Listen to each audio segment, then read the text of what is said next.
Educational channel విద్యా ఉద్యోగ సమాచారానికి స్వాగతం. ఈరోజు ఆయా దినపత్రికల్లో వచ్చిన ముఖ్యమైన విద్యా ఉద్యోగ సమాచారాన్ని విశ్లేషిద్దాం. ఎందుకంటే మనకు నూతన జాబ్ క్యాలెండర్పై ఒక లేటెస్ట్ అప్డేట్ అయితే వచ్చింది. ఆ అప్డేట్ గురించి కూడా డిస్కస్ చేద్దాం. అదేవిధంగా రాష్ట్ర ప్రభుత్వం వివిధ శాఖలలో ఉన్నటువంటి ఖాళీలను గుర్తించడానికి మనకు ఒక 1.5 month బ్యాక్ ఒక కమిటీని వేసింది సిఎస్ నేతృత్వంలో. ఆ కమిటీ కూడా దాదాపు వివిధ డిపార్ట్మెంట్లలో ఎంతవరకు పోస్టులు నింపాల్సి ఉంది, ఎక్కడ ఎక్సెస్ ఉన్నాయి, ఎక్కడ తక్కువ ఉన్నాయి అనేది అయితే ఒక కసరత్తు దాదాపు తుది దశకు చేరినట్టు మనకు అర్థమవుతుంది. సో దాని గురించి కూడా పూర్తి సమాచారం మనకు ఈ ఆర్టికల్లో లభిస్తుంది. సో ఇలాంటి లేటెస్ట్ అప్డేట్స్ కోసం ఛానల్ని సబ్స్క్రైబ్ చేయండి. ప్రతిరోజు మీకు daily updates, current affairs, GK మన ఛానల్లో అప్లోడ్ చేయడం జరుగుతుంది. అవి కూడా మీరు చూడండి. దాదాపు 3000కు పైగా ఇప్పటికే క్వశ్చన్స్ అయితే నేను ఇంపార్టెంట్ క్వశ్చన్స్ జిఎస్ నుండి అప్లోడ్ చేశాను. వాటిని అన్ని ప్లేలిస్ట్లో ఉన్న ఆ ప్లేలిస్ట్ లింక్ కూడా మీకు ఇక్కడ నేను డిస్క్రిప్షన్లో ఇస్తున్నాను, చూడండి. ఇక ఈరోజు లేటెస్ట్ న్యూస్ కనుక చూస్తే ఎక్కడ ప్లస్ ఎక్కడ మైనస్, అంటే ఎక్కడ ఎక్కువ ఉన్నాయి పోస్టులు అవసరమైన దానికంటే ఎక్కడ తక్కువ ఉన్నాయి పోస్టులు అనేది ఆల్మోస్ట్ ఆల్ గుర్తించారు. శాఖల వారీగా పోస్టుల మంజూరు, వర్కింగ్ వేకెంట్ డిమాండ్పై విశ్లేషణ, మాజీ సిఎస్ శాంతికుమారి నేతృత్వంలో ఇప్పటికే కమిటీ ఏర్పాటు. సరిపడా పోస్టులు లేని శాఖలను గుర్తిస్తూనే ఎక్కువ పోస్టులున్న శాఖల సమతౌల్యానికి సిఫార్సు, అంటే బ్యాలెన్స్ చేయబోతున్నారు. కొన్ని డిపార్ట్మెంట్లలో మనకు అవసరం దానికన్నా ఎక్కువ పోస్టులు శాంక్షన్ అయి ఉన్నాయి, ఎక్కువ మంది ఉన్నారు. కొన్ని డిపార్ట్మెంట్స్లో అసలు లేరు. కాబట్టి దీన్ని బ్యాలెన్స్ చేయడం ఒకటి. అదే గవర్నమెంట్కి అఫీషియల్గా ఐఎఫ్ఎంఐఎస్ పోర్టల్లో పూర్తి స్టాటిస్టికల్ డేటా ఉంటుంది కాబట్టి దాని నుంచి తీసుకుంటున్నారు. శాఖల వారీగా కార్యదర్శులు, హెచ్ఓడీలతో కమిటీ సమాలోచనలు. ఈ నెలాఖరు కల్లా, అంటే మనకు ఈ ఆగస్టు మంత్ ఆఖరు కల్లా రివ్యూస్ అన్ని కంప్లీట్ చేసి గవర్నమెంట్కు ఒక రిపోర్ట్ ఇవ్వబోతున్నారు. ఈ రిపోర్ట్ తర్వాత కొత్త జాబ్ క్యాలెండర్ మనం సెప్టెంబర్లో ఎక్స్పెక్ట్ చేయొచ్చు. అందులో ఎలాంటి సందేహం లేదు. తప్పకుండా మనకి ఈ సెప్టెంబర్, అక్టోబర్లో మాత్రం గుడ్ న్యూస్ అయితే రాబోతుంది.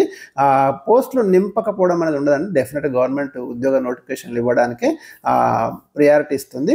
ప్రభుత్వ శాఖల్లో క్యాడర్ వారీగా మంజూరైన పోస్టులు, పనిచేస్తున్న ఉద్యోగుల సంఖ్య, ఖాళీలు, డిప్యుటేషన్, సెలవులపై వెళ్ళిన ఉద్యోగులు కంప్లీట్ ఇన్ఫర్మేషన్ అయితే మనకి ఇక్కడ కలెక్ట్ చేయడం అనేది జరుగుతుంది. 3 సీనియర్ ఐఏఎస్ అధికారులతోటి వేసినటువంటి కమిటీ ఈ పని అయితే చేస్తుంది. స్పష్టమైన సమాచారాన్ని అందించాలని ఆర్థిక శాఖ ముఖ్య కార్యదర్శి అన్ని డిపార్ట్మెంట్ల హెచ్ఓడీలకు గత వారమే సర్క్యులర్ ఇవ్వడం జరిగింది. ఆల్మోస్ట్ ఆల్ ఆ డీటెయిల్స్ అన్నీ కూడా గవర్నమెంట్కి చేరినాయి.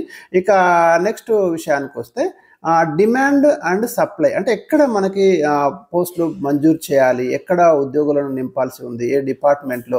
ఉదాహరణకు బీసీ సంక్షేమ శాఖ పరిధిలో కొత్తగా 11 ఆర్థిక సహకార సంస్థలను ప్రభుత్వం ఏర్పాటు చేసింది. అక్కడ ఉద్యోగుల పోస్టులు మంజూరు చేయలేదు. దీంతో ఆయా విభాగాల్లో కార్యక్రమాలు సరిగ్గా నడవడం లేదు కాబట్టి అక్కడ పోస్టులు కంపల్సరీ ఇవ్వాలి. ఇలాంటి డిపార్ట్మెంట్లను ఐడెంటిఫై చేయడం అనేది జరిగింది. మనకు ఈ ఐఎఫ్ఎంఐఎస్ ఆధారంగా ప్రతి విభాగంలో మంజూరైనటువంటి రెగ్యులర్ పోస్టులు, టెంపరీ పోస్టులు, వాటిలో పనిచేస్తున్నటువంటి ఉద్యోగుల ఖాళీల వివరాలను సేకరించినారు. ప్రభుత్వం అనుమతించిన డైరెక్ట్ రిక్రూట్మెంట్ పోస్టులన్నీ, భర్తీ కోసం గుర్తించిన పోస్టులు, నియామకాలు పూర్తి చేసిన తర్వాత ఎంతమంది విధుల్లో చేరినారు. ఉదాహరణకు గురుకుల రిక్రూట్మెంట్ తీసుకుంటే ఇంకా అక్కడ చాలా వేకెన్సీస్ ఉన్నాయి, కొంతమంది చేరలేదు. అలాంటి ప్రతిదీ కూడా కలెక్ట్ చేయడం అనేది జరిగింది.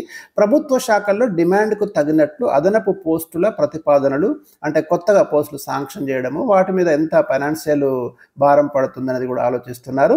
ఆర్థిక భారం తగ్గించుకోవడానికి గతంలో పోస్టులు మంజూరు చేసి పెండింగ్లో పెట్టిన పోస్టుల సమాచారం అది కూడా తీసుకుంటున్నారు.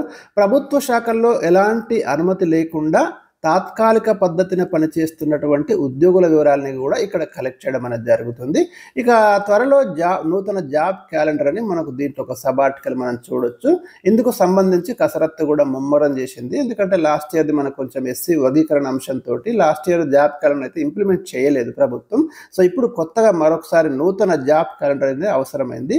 దీంతో ప్రభుత్వ శాఖల్లో ఉద్యోగాల పరిశీలనకు నిర్దేశించిన కమిటీ సమర్పించే ఈ రిపోర్టు ఆధారంగానే నూతన జాబ్ క్యాలెండర్ అయితే మనకు త్వరలో విడుదల కానున్నట్లు సమాచారం. ఇదంతా మనకు సాక్షిలో. ఈనాడులో కనుక మనం గమనిస్తే ఈనాడులో కూడా కొత్త ఉద్యోగాలపై ముమ్మర కసరత్తు అంటూ మనం ఒక వార్త ఇక్కడ చూడొచ్చు. ప్రభుత్వ శాఖలు, ప్రభుత్వ రంగ సంస్థల్లో ఆ కొత్త ఉద్యోగాలు ఎన్ని అవసరం అనేది గుర్తించడానికి ఈ కమిటీ, ఇందాక మనం డిస్కస్ చేసిన కమిటీ రిపోర్ట్ ఇక్కడ కూడా దాని గురించి, ఇక్కడ ఆ కమిటీ గురించి అయితే డీటెయిల్గా అనాలిసిస్ చేయడం అనేది జరిగింది. మారుతున్న టెక్నాలజీ ఆధారంగా కొన్ని శాఖల్లో మనకి పనులు తక్కువగా ఉన్నాయి, అలాంటి దగ్గర అవసరం లేదు. ఎక్కడైతే లేటెస్ట్ లేటెస్ట్ అంటే కొన్ని పాత ఉద్యోగాలు అవసరం, అంటే ఈ కాలానికి అవసరమైనటువంటి ఉద్యోగాలు కొన్ని ఆల్రెడీ మనకి శాంక్షన్ అయి ఉన్నాయి. అలాంటి వాటిని కూడా ఇప్పుడు మైనస్ చేసేసి ఏవైతే అవసరమో ఇప్పుడు లేటెస్ట్ ప్రతి డిపార్ట్మెంట్లో ఏ పోస్టులు నింపాలి అనేది డిస్కషన్ అయితే నడుస్తున్నది. మొత్తం మీద మనకు సెప్టెంబర్ అక్టోబర్లో ఒక గుడ్ న్యూస్ అయితే నిరుద్యోగులకు తప్పకుండా వినిపిస్తుంది. ఎందుకంటే చాలా రోజుల నుంచి నోటిఫికేషన్ లేవు. మరి చాలామంది అడుగుతున్నారు ఎప్పుడు నోటిఫికేషన్లు వస్తాయి. కొంతమంది అయితే ప్రిపరేషన్ అయితే ఆపేశారు. మీరు ప్రిపరేషన్ అనేది కంటిన్యూ చేయండి. తప్పకుండా నోటిఫికేషన్లు గతంలో కూడా ఒక 3-4 ఇయర్స్ తర్వాతనే మనకు గవర్నమెంట్ చివరి మూమెంట్లో చాలా నోటిఫికేషన్లు ఇచ్చింది. సో సేమ్ అంటే మనకి ఇప్పుడు కూడా చాలా నోటిఫికేషన్లు వస్తాయి. ఇంకా టైం కూడా చాలా ఉంది కాబట్టి ఎలక్షన్కి బిఫోర్ అయితే మనకు ఒక 2 జాబ్ క్యాలెండర్ మనం డెఫినెట్గా ఒక ఎక్స్పెక్ట్ చేయొచ్చు. 2 to 3 జాబ్ క్యాలెండర్ డెఫినెట్గా ఈ గవర్నమెంట్ ఇచ్చే ఆలోచనలు అయితే ఉన్నది. కాబట్టి మీరు మీ ప్రిపరేషన్ అనేది కంటిన్యూ చేస్తే తప్పకుండా ఏదో ఒక దాంట్లో మనము సెటిల్ కావడానికి అయితే అవకాశం ఉంటుంది. ఇక ఎవ్రీడే కరెంట్ అఫైర్స్, జిఎస్ మన ఛానల్ అందుబాటులో ఉన్నాయి. మరి ఇంకేమైనా డౌట్స్ ఉంటే కామెంట్ సెక్షన్లో రండి. ప్రతి ఒక్కరికి వీడియో షేర్ చేయండి, లైక్ చేయండి.